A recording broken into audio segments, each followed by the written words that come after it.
They say that people who have an uncanny skill in looking after plants and breeding them and rearing them have green fingers. I don't know what the equivalent is for people who have extraordinary skill in caring for animals, persuading animals to breed, but whatever it is, the person who has more of it than anybody I know is Gerald Durrell. I first met him back in the 1950s. He had been a trainee keeper in a zoo, but he was not satisfied with that kind of life, and he decided that he would like to collect animals himself from the wild and keep them himself. He was sitting in South America, in Patagonia, when I met him, and he was surrounded by a huge collection of the most extraordinary animals, armadillos and anacondas and parrots, all kinds of things. But he was not happy at handing these over to another zoo. He wanted his own zoo. He wanted to look after animals in his own particular way. And with extraordinary bravery, and I guess looking back on it, he probably wonders how he had the nerve, he decided he would set up his own zoo. And he did that in Jersey. And that soon became the headquarters of an institution that since then has become world famous and has had a major effect on the cause for conservation, the Jersey Wildlife Preservation Trust.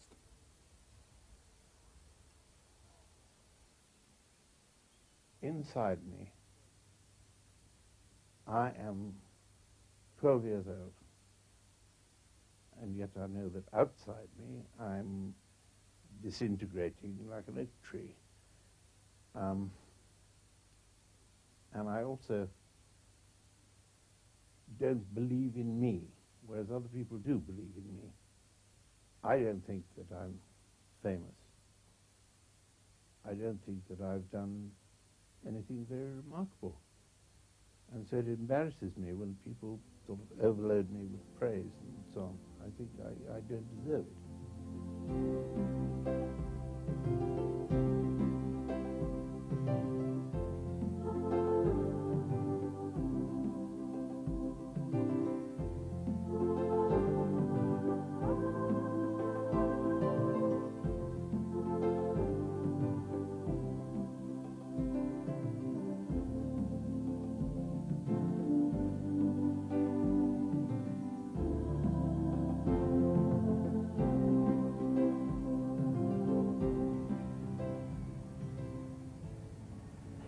Gerald Durrell's greatest contribution to conservation was his ability to get people who'd never thought about conservation interested in wildlife. And I think that was the talent that came through his ability to write, to transfer his enthusiasm for wildlife onto the printed page for people who probably never stopped to think about it before. Quite an astonishing talent to awaken people's interests in a way that they'd never had done before. And with the humour that I fear was probably missing with some of the more serious intents at conservation. I once spent an afternoon with a so-called novelist who's supposed to be interested in life, you know. Novelists are supposed to be interested in life. So few of them are. And he didn't seem to want to talk. We were having a picnic under the trees in Corfu, actually. So I did my normal thing. I just lay on my tummy and looked straight down, and I was looking at New York City, as far as I was concerned. And after about 9:15, he said, "What are you looking at?" And I said, "Well, all these insects. Look, there's a spider there, there's this, that, and the other." And he immediately got his, he said, "I didn't realize I was sitting on all that sort of stuff." You know, but there's enchantment wherever you go. Enchantment in the blossoming of a flower, the flight of an insect, a bird, the song of a bird. If you look at the colors on a St. Lucian parrot, for example, each feather is a miracle in itself. And the whole shape of the bird is a miracle. And when you think that birds came from reptiles, which are things that most people don't like, it's quite an extraordinary sort of transformation. But reptiles in their own way are fascinating too. The lizards and other reptiles, the tortoises and so on, are miraculous pieces of machinery, you know, which we, with all our talents, all our cunning, could not reproduce. You can't build a tortoise. You can't build a bird. And that is what we've always got to remember, that if we destroy it, we can't recreate it.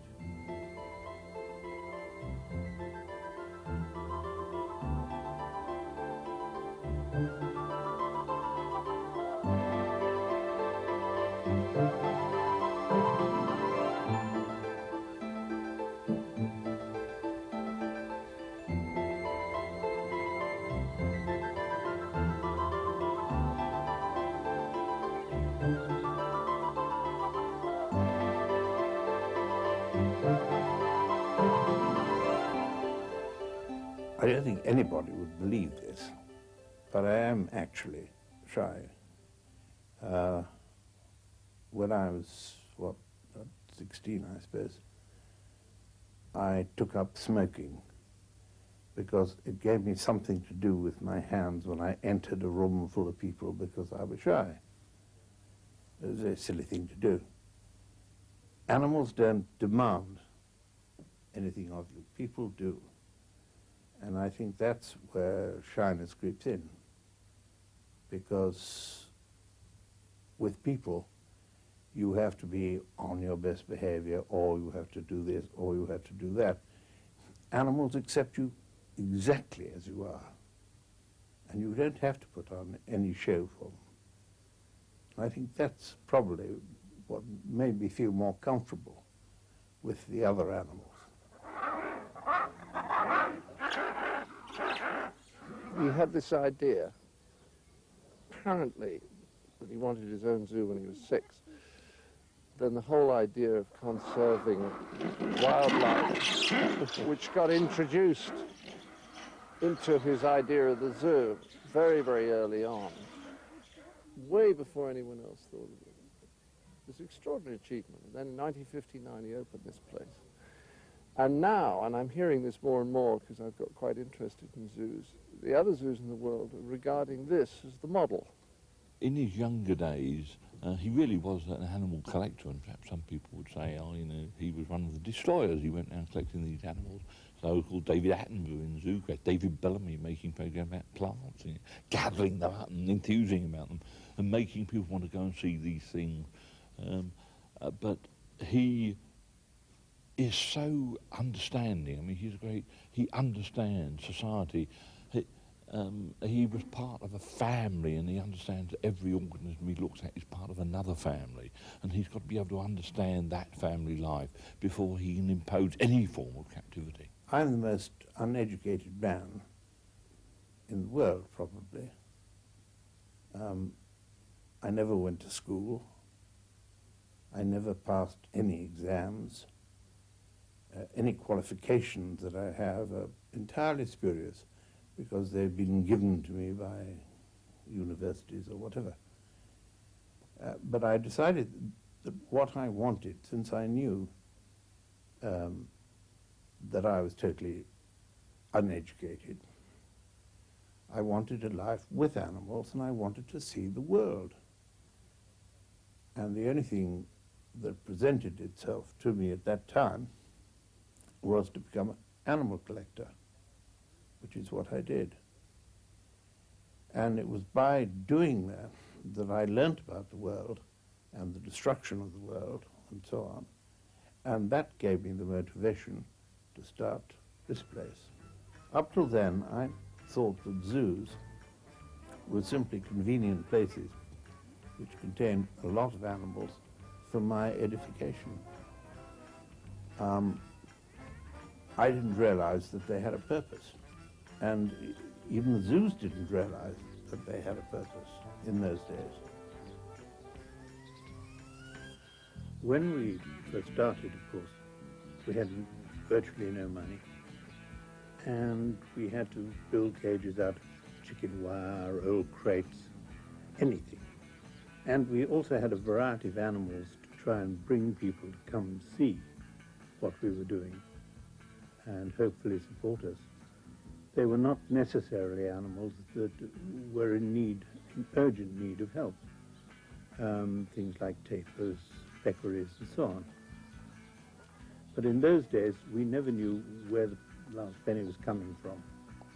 And I seemed to spend more time in my bank manager's office pleading for yet another overdraft than I did actually in the zoo. Well, eventually, we managed to improve conditions, and we got to the stage where we could build something as magnificent as our new gorilla enclosure. And we thought that we would ask David Niven to come and open it for us. Well, David, although being a consummate actor and a charming man, didn't know very much about wildlife. But I think his visit here to open our gorilla enclosure gave him some sort of an insight, because after that he became a real conservationist. I was in New York, and I went on 2 or 3 of those talk shows, you know, which I enjoyed doing. And I talked about this, but unfortunately, knowing very little about what I'm talking about, as you can see. But I did bring up one thing, which rather rocked them, I think. I said that the proud emblem of this great United States, the bald eagle, the American eagle, the bald eagle, will be gone in about 10 years, apparently. They go on slaughtering it the way they are now. And I said, won't it be awful? Some small boy will say to his father, "Dad, what's that funny-looking bird on the back of the $1 bill?" And the father will say, "It was before my time, son." You know? Another Hollywood star that came and helped us by opening our new nocturnal house was Jimmy Stewart. And of course, he was exactly in person as he was on the screen. Absolutely charming man. But he had very positive views about conservation before he came here. When you talk about endangered species and so on, there's no way that you can save the animals, in my opinion, unless people understand them and people know a little bit more about the wild animals of the earth. And that I've gotten to feel that the human creature isn't the only creature on earth with any rights. And perhaps the other living creatures in the earth have a right to existence too. In 1976, we opened our brand new and very beautiful reptile house. And Princess Anne, who was our patron, came over to open it for us. I said to her that, you know, reptiles generally get a very bad press. I mean, ever since the Garden of Eden, they've got a bad press. And so let's try and say something nice about them, which she did indeed. We try and keep her visits as informal as possible. And I remember sitting with her talking about reptiles while we had all our baby gorillas gambling about at her feet. Our reptile breeding program is going to be one of the most important because in the majority of zoos, nobody else does it, yes. Well, they just stick them into little cages, you know, and they just lie there. Is there any particular reason why they don't do it? Because I know they do. I think it's because most reptile houses in the past were designed purely as show boxes, you know, and not as breeding areas. And never really dawned on them that might be a necessity to breed them at all anyway. Yes.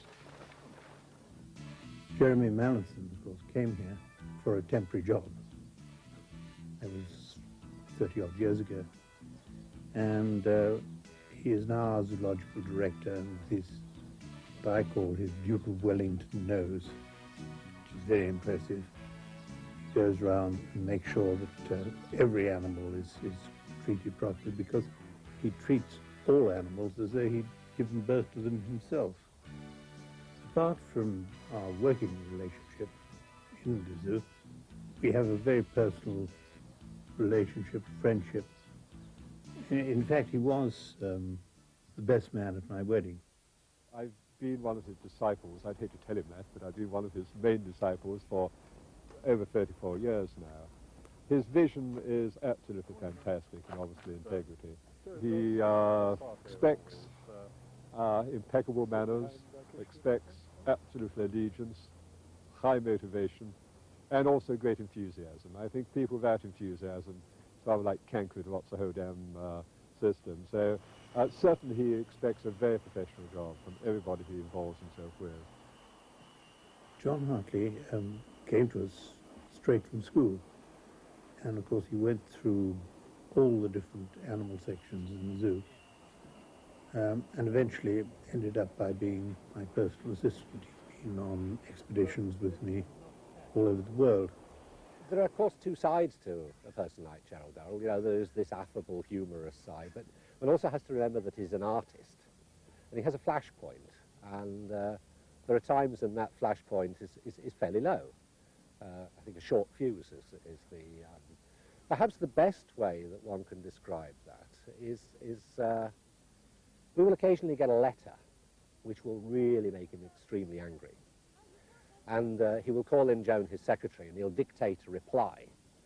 And I'll get a look at it, and I think, my goodness, you know, he can't send this. Because what he's done is he's poured out all this anger into this letter. I then have the job of sort of, you know, picking the right moment and trotting along and saying, well, you know, you're absolutely right. This bloke deserved everything you said. However, I think, you know, paragraphs 3 and 4 could be toned down a little bit. And then, of course, he'll redictate it, and out will come something that will still be tough, but perhaps less aggressive. I don't suffer fools gladly, but I try not to. I try not to embarrass people or be nasty to people unnecessarily, unless they're nasty to me, of course. Then I bring out my saber. It's probably Quentin Bloxham, otherwise known as Q, who's received on occasions, probably quite unnecessarily, the sharp edge of my tongue. But we're still friends, and I have an enormous respect for him. When I first started working here, in fact all the staff that are still here now, which includes I think 2 or 3 of the executive staff, we're all involved in practical animal management. We all mugged out cages and prepared animal food, and in those days even Gerald Durrell was involved in a certain amount of the practical work, but of course he also had to carry the responsibility of keeping the trust going, because he initially started out of his own pocket. That must have been a tremendous strain. He had very, very strongly perceived ideas of how he wanted the trust to develop and which direction he wanted to go in. And if you happen to be involved in situations where it didn't match the way that he felt it should be developing, then he was very intolerant and probably justifiably. It was a safety valve for him, I'm sure. But he never would ever leave things lie and fester. That's the way people would become resentful, and that was never the case. He would always make a point of joining up with you to explain exactly why. And that made it very easy to accept the outbursts when they came along. You go up this side, down the other. From here, you've got to catch a rope, which is going to be hanging from the structure Simon here. Hicks is our trust secretary. He's one of the comparatively new boys, but he's so full of energy. I mean, it's like a hive of bees, you know. Being near him, you can hear him throbbing with energy. All right, along the balancing beam. He has the independence of spirit and mind to cut through all the dross and quite simply say, I don't see what the problem is. Why don't we breed these animals in zoos? And the rest of the scientific world goes, ha, ridiculous stuff, I've ever heard you say stupid. He'll say, why don't we build ourselves a sort of mini university? And then we can teach everybody from all over the world. And everybody says, but the money, you know, and what are you going to do? How can you teach this? Is it practical? Where's the theory? Etc., etc. And he just has this ability of just going straight to the nub of the matter.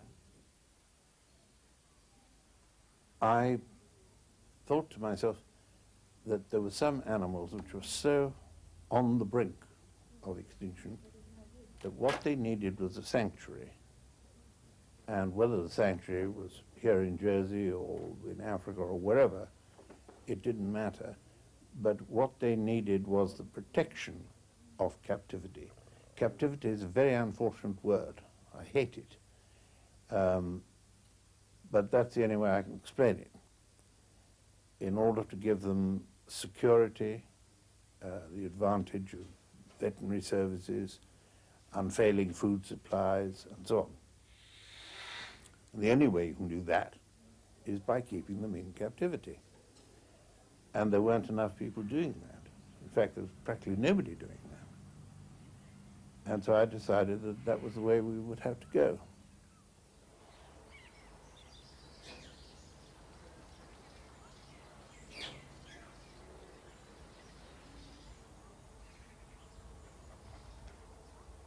I first met Lee when I went to America to see the collection of lemurs at Duke University. And I discovered that what she'd been studying was animal communication, which is a thing that I'm very interested in too. And so we started to communicate. And then eventually I got her over here, to come over here and see the zoo and everything. He got me over on a total pretext, actually. He promised, he said, oh, you want to continue your researches in animal communication. Well, I'm just thinking of setting up a sound laboratory at the zoo, and I'll have all sorts of fancy recording equipment. I was interested in vocal communication. Would you like to come over and help me set this up? And of course, the whole thing was a ruse. It was just a ruse to get me over to see Jersey. Well, I mean, you couldn't say to a lovely lady like this, when you're a carunculated old wreck like me, you couldn't say to her, look, I'll pay your way over to Jersey, come and have a look, and see what you think of it. She'd immediately suspect something. So I had to think of a method of doing it. Anyway, she married me for my zoo. I'm the only man in the universe that's been married for his zoo. My own view is that it is of enormous importance to people to be able to come to zoos and see animals, which must be kept in the best possible conditions, of course, but to actually see them. Because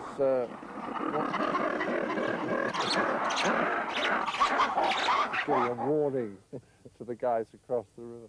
Because when I see animals, I get a marvelous range of reactions to them: affection, fascination, respect, amusement, and above all, a lot of the time, a sense of wonder, which I don't think we get in our ordinary urban lives. There's nothing quite like the scale and the appearance and the thing that never comes out on television, which is the smell, of wild animals or birds or anything else. I realized that most zoos, in fact, were going in for spectacular animals. You know, if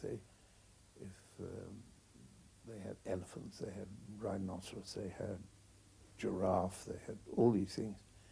And yet there were a whole mass of smaller creatures which needed help, which were not crowd pullers. And I felt sorry for them. They were the sort of small and ugly ones which were being pushed aside. Nobody took any interest in them.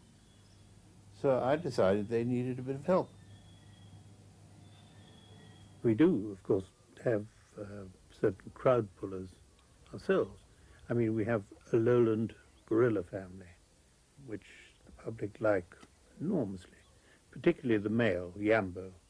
He, in fact, probably has done more for gorilla publicity, if you like, than any other gorilla in the world, because a small boy fell into the enclosure and Yambo stood guard over him until we could get him out. And this story, of course, went all over the world, and it went to sort of undermine that awful Hollywood picture of the gorilla beating its chest and carrying off the blonde, you know. Yambo was gentle, refined. He was a gentleman, in fact. Sadly, Yambo died recently, and we now have the Quans of Melbourne. This underlines the way that zoos all over the world are cooperating now, so that if we need a gorilla, a male gorilla or a female gorilla, we can go to Melbourne in Australia, we can go to America, and we will get what we want. Now, he has arrived, and he's a beautiful animal, and we're hoping that all the girls will fall desperately in love with him, and so he will take part of Yambo eventually. What Jerry did, we showed them that, you know, animals especially aren't just cuddly, wonderful, furry things that we should look at and think about, but they are integral parts of the living world on which we all depend. And of course then he's shown us, and most important of all, that captive breeding is the only hope for many of the species in this world. Laymen, I think, don't realize that there is an enormous amount of fragility in keeping animals under captive conditions. You have to get the right caging, for example, the right food, and make sure that they are happy, otherwise they won't breed. Simple as that. I mean, you can't just throw a couple of gorillas into a cage and say, go on, mate, have fun. Because they just won't do that unless they actually fall in love. I mean, I have witnessed this here in Jersey with our gorillas. Finally, when you achieve the results, then you can start talking about putting them back into the wild. But when you are putting them back into the wild, of course, you have to train them all over again. You have to teach an animal to behave like a wild animal, because here they're loved and cosseted and they've got every sort of amenity. And then you can't just toss them out into the wild like that, because they wouldn't survive. You've got to teach them how to survive in the wild. I mean, people talk a lot of nonsense about animals in the wild being so happy and carefree and all that sort of thing, but in fact it's not true. Being a wild animal is a very difficult job. The reintroduction of the golden-eyed tamarins in Brazil into full-size trees with branches that droop at the edges. For many of the youngsters who were not properly educated, i.e. the contents of their cages did not have droopy ends to their branches, had several potentially rather nasty accidents when they literally ran out of space and fell off the end because they hadn't learnt to cope with bendy branches. This didn't happen to the Jersey golden-eyed tamarins because they had been properly educated in branches which did the natural thing and got thinner and thinner at the ends. I think what the animal likes to do, the sliebs, for example, I was watching them yesterday, playing with each other, fighting with each other, and so on. And I think that's what they want to feel. They want to feel real earth under them and real plants around them, not plastic plants.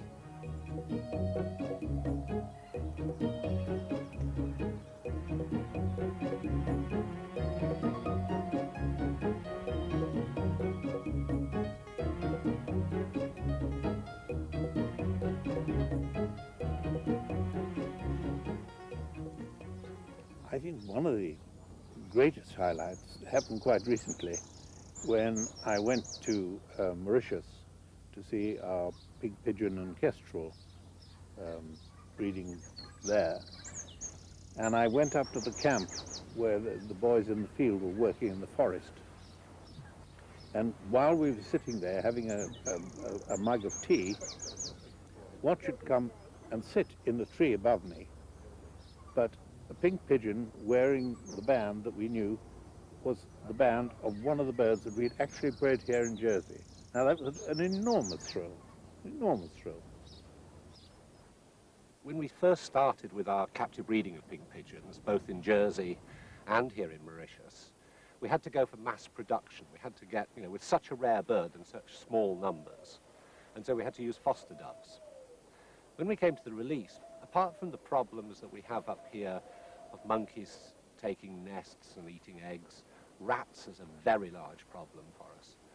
Shortage of natural food as well, so we're having to do supplementary feeding. So on top of all those problems, we had the problem of some behavioral characteristics amongst these introduced pigeons because of the fact they were reared by fosters.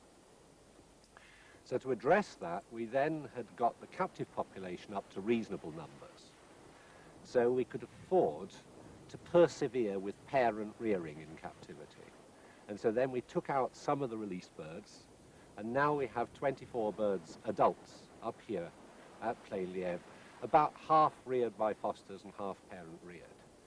And then very recently, we have had a very dramatic situation where we've had 10, possibly 11 youngsters in about the last 2.5 to 3 months. The Mauritius Kestrel is, if you like, the project that is coming near to completion, as much as you can ever say that for this sort of work. When I first came here with Jerry in 1976, the known wild population, well, there were 4 known birds, and we consider there were probably 2 or 3 others about that we couldn't find, but certainly less than 10. And through a program of, at the beginning of the breeding season, finding nests and taking the first clutch of eggs as soon as they were laid, the parents would then recycle 3 or 4 weeks later again and produce their offspring. And we took these eggs into captivity, hatched them in incubators, reared them to about 30 to 40 days, and then putting them out in groups out in the forest. And now we have a wild population of about 240 birds. We hope to put out another 50 this year. Thereafter, I think what we will be doing is monitoring the success of those birds that have been released. The echo parakeet, of course, is gravely endangered. We think now that we have saved the pink pigeon and the kestrel, but the echo parakeet's numbers are so low, that dangerously low. So we do put out feed for them in the daytime. This whole complex operation is in the charge of Carl Jones. He's our man in Mauritius. He's a mad Welshman. Only a mad Welshman would go and do a thing like this, but he has been tremendously successful. At the moment, there's only about a dozen left in the wild. The population is doing better than it has done, but of course it's not doing very well. And out of those 12 birds, of those 12 wild birds, there's only 3 known females. And they don't breed every year, so it's touch and go whether or not we will be able to save them. Did anybody ever kept them alive? Well, that's an interesting point. People have kept them before, but they've always died. And that's because we think they've fed them the wrong diet. You know, this is always the case with endangered species. You have to start from scratch and work out what they need. But if you feed them as ordinary parakeets, they'll die because they're not seed eaters as such. In the wild, they feed on flowers, fruits, and flowers, fruits, and leaves. So they have a very bulky diet. And we now feed them on a wide variety of vegetables and fruits, for example, and they seem to be doing quite well. As you know, the pink pigeon is the world's rarest pigeon, the kestrel is the world's rarest kestrel, and this is the world's rarest parrot. Yeah. So it shows what can be done in really critical situations. People have said time and time again, why bother with these critically endangered ones? Those are the ones we should work with. Those are the ones that are going to tell us how to manage critically endangered populations. It shows also that captive breeding does work when it comes to conservation.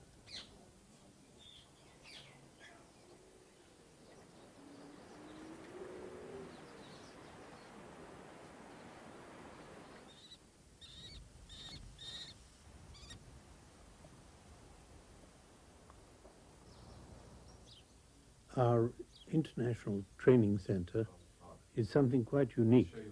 It is absolutely essential that we train people and send them out to countries so that they can carry the message of conservation in those countries. We have now trained over 300 students from 70 different countries. And of course, it's essential to get the conservation message to young people so that they grow up, as it were, respecting the world.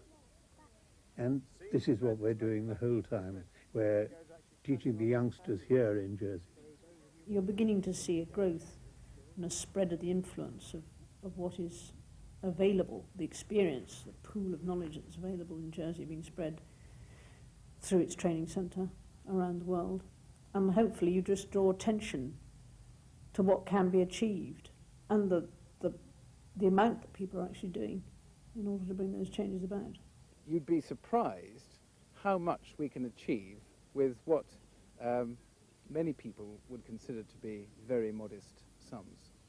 We're working with a very dramatic species of lizard at the moment. It comes from St. Lucia and lives on one tiny offshore island, terribly threatened. One fire could wipe out the species. We can save that species for something like £5,000. We can train somebody from, let's say, Madagascar, who is going back to a country which is quite devastated and still manages to retain one of the most extraordinary, unique collections of animals in the world. And we can train somebody for about £3,500 to go back and to start putting his training into effect to save species in that country. They live on the top of the forest, so don't they? Madagascar is really one of the most important of these gigantic islands. It is so stuffed with animals that are unique, are found nowhere else. We have trained 3 people from Madagascar, but you know, 3 people in an island that size is really a drop in the ocean, so it's still necessary for us to bring animals here to Jersey and breed them as a safeguard. And one of the most extraordinary animals we went to find on this expedition was the ii, and this is what I wrote about it in my book. In the gloom, it came along the branches towards me, its round, hypnotic eyes blazing, its spoon-like ears turning to and fro independently like radar dishes, its white whiskers twitching and moving like sensors, its black hands with their thin, attenuated fingers, the third seeming prodigiously elongated, tapping deliberately as it moved, like those of a pianist playing a complicated piece by Chopin. It looked like a Walt Disney witch's black cat with a touch of E.T. thrown in for good measure. If ever a flying saucer came from Mars, you felt that this is what would emerge from it. It was Lewis Carroll's Jabberwocky come to life, whiffling through the tulgey wood.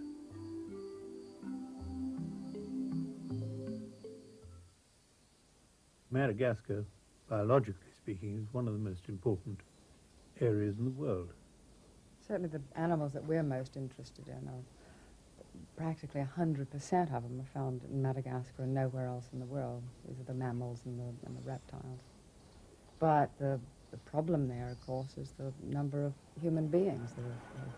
The population has exploded in recent years, and of course the people are destroying the forests and draining the lakes, just as people do all over the world.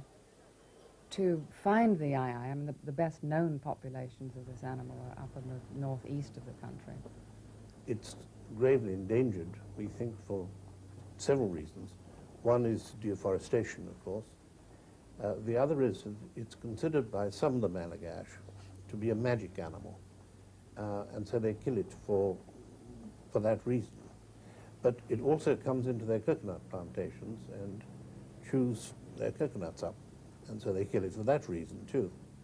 We had to set out from the capital city, which is right in the middle of the island, drive due east to get to the coast and then take that road up the east coast going north. This was really horrific. I mean, there were potholes the size of bathtubs, and you couldn't avoid them. You had to drive through them. And I tell you, the trip didn't do me any good because I've got 2 fake hips, 2 fake eyes. I'm sort of bionic man, you know, and I'm waiting for a head transplant after going on that road. It was an incredible, difficult journey. One of the most difficult I've ever had in my life. Anyway, we finally got up there and needed to find a proper campsite for all of us. And we came across a fantastic village. Right next to the village, there was a sort of flat area by the river, and the people were very happy to have us pitch camp there. Oh, we were looking for a month anyway, all sorts of false alarms. You know, some village would report an II in the area, and our people would go and look for it both during the day and during the night. And, you know, no good news for, I don't know, a whole month it was. We even went to the extent, on the advice of our hunters, of getting a local sorcerer in who's supposed to be able to tell the future very well. And he said, of course, you will meet with success. Funnily enough, it was just about 2 or 3 days after the sorcerer episode that we actually started finding them. And once we started finding them, we got our 6 within about a week. So we brought the IIs back and settled them in here, and less than a year later we had the first birth. That was actually the first II born in captivity that had been conceived in captivity. So quite properly we can say the first II bred and born in captivity. And then a year later was our second birth, yes. from the yes. other female. And the way they're going, we think we'll have IIs coming out of our IIs. This, of course, was a success story, but there is so much more to do in an island of that size, with that incredible fauna. He and I went up to the biggest lake in Madagascar that has some of its own fauna that is particularly endangered because the lake is disappearing. And the main target at that time was something called it's called a little hapalemur. There's several kinds of hapalemur in Madagascar, but this particular one is endangered. And I have now, because of my interest in Madagascar, have been put in charge of the conservation program for this animal. We've just in fact sent out a conservation education poster to be distributed around the lake, and of course that's written in Malagasy, and it has a conservation message. What's really good, it's not just the animal, but the local people have made the connection between the animal and its habitat, the animal and the fact that the lake is dying. The dying lake in turn is bad for the people because that means it can't produce as much rice as they used to have. And so the people themselves have come to see the animals as symbols of good environmental health. And if one helps the animal, basically you're helping yourself.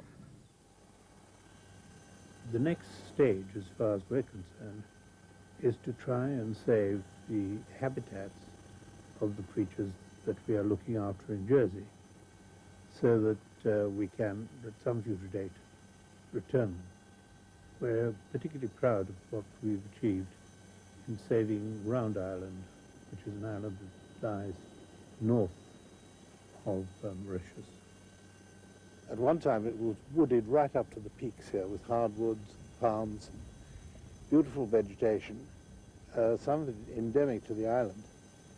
And then man came and did to it what he is busy doing now to all the rest of the world. By that I mean he comes in and he plunders. And so in microcosm, Round Island represents what we are doing to the whole world. First of all, they came in here and they took timber, they destroyed the seabirds and ate them. Then they did the absolutely unforgivable thing. They released the two things which you should never release on an island that is not naturally found there. One is goats and the other is rabbits. So by the time we came here, it was really like a sort of burnt-out cinder.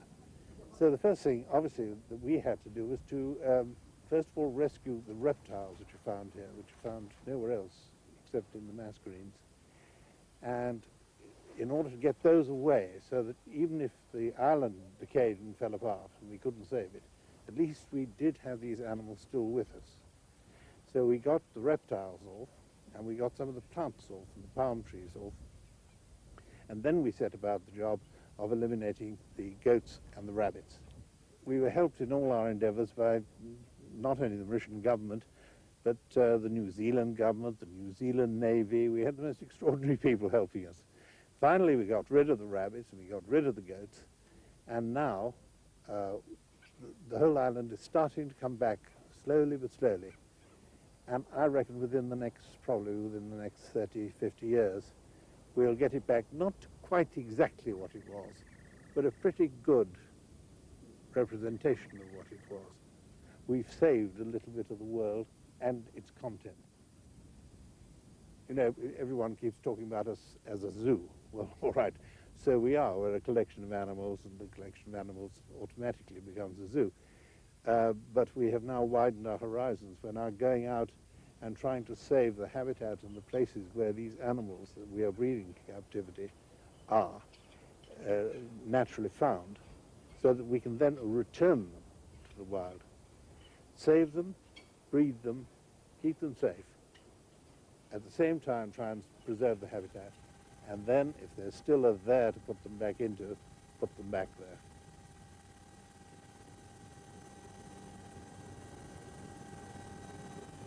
One of the important aspects of the Save the Children Fund's work is the environment in which young people are going to grow up in, and that it should be able to sustain them in the long term. If it's going to sustain man, it's actually going to have to sustain wildlife as well. The two go together. They can't be mutually exclusive because it doesn't work for either of them. If you only look at improving man's conditions in the short term, the chances are that in the long term it will deteriorate for everybody. And the fund is, one of its keys is long-term sustainability. We are not living within nature, we are living outside nature and pretending that we're God. And what we're actually doing is suicidal for all of us, not just Africa or Asia or wherever. For the whole world it's suicidal. And it's a very worrying situation. And it's very difficult sometimes to explain to people that what we all need to do is to tone it down a notch or two.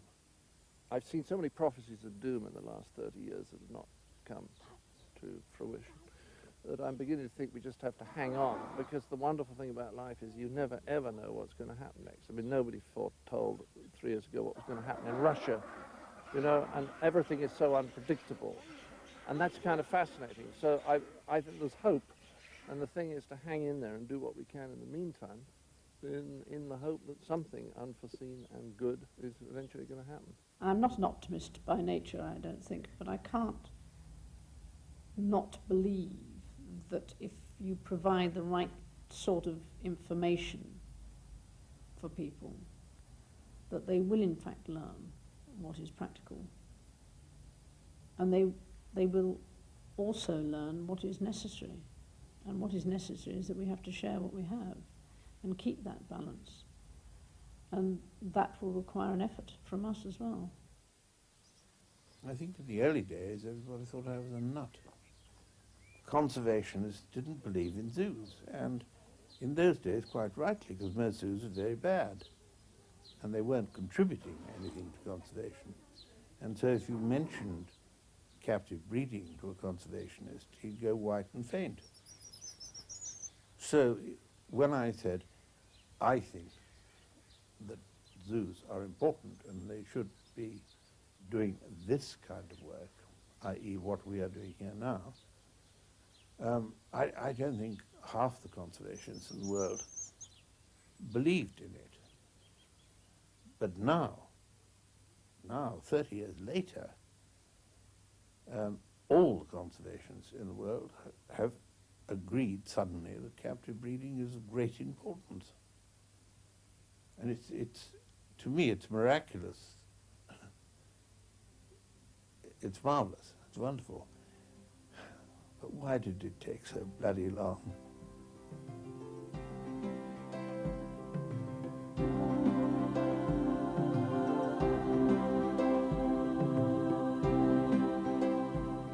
A fund in memory of Gerald Durrell, the founder of the Jersey Wildlife Preservation Trust, has been established to continue his life's work of saving endangered animals from extinction.